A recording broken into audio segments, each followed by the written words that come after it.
আসসালামু আলাইকুম প্রিয় দর্শক, আপনারা সবাই কেমন আছেন? আমি আছি আলহামদুলিল্লাহ। আপনাদের দোয়া আল্লাহর রহমতে অনেক ভালো আছি। আমি আপনাদের থেকে একটা পরামর্শ নিব। আমি আপনাদেরকে একটা গাছ দেখাবো। গাছ দেখে আমাদেরকে ভালো করে পরামর্শ দিবেন যাতে আমরা উপকৃত হই। প্রিয় দর্শক, এই যে গাছগুলো আমি আপনাদের দেখাই, কত সুন্দর। এই যে গাছ, তরতাজা গাছ, কত সুন্দর হয়ে আছে, কত সুন্দর লাগছে এই গাছ। আমি আপনাদের আরেকটা গাছ দেখাবো।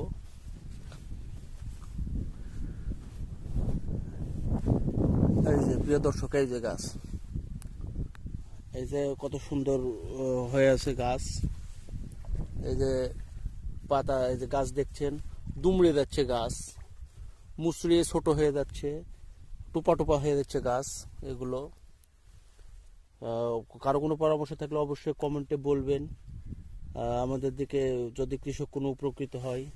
আমি আপনাদের আরেকটা দেখাই। এই যে তত তরতাজা গাছ, এই যে দুমড়ে যাচ্ছে গাছ। এই যে দেখেন প্রিয় দর্শক। তো আমার ভিডিও হয়তো অনেক মানুষ দেখবে। আমাদের রাজশাহী জেলার তানোর উপজেলার মাঠ এটা। কোনো পরামর্শ থাকলে দিবেন, আমাদের এদিক কৃষকের যেন উপকৃত হয়। ভালো পরামর্শ দিবেন, অবশ্যই কমেন্টে জানাবেন। সবাই ভালো থাকবেন, সুস্থ থাকবেন, সবার সুস্থতা কামনা করছি। আসসালামু আলাইকুম ওয়া রাহমাতুল্লাহ।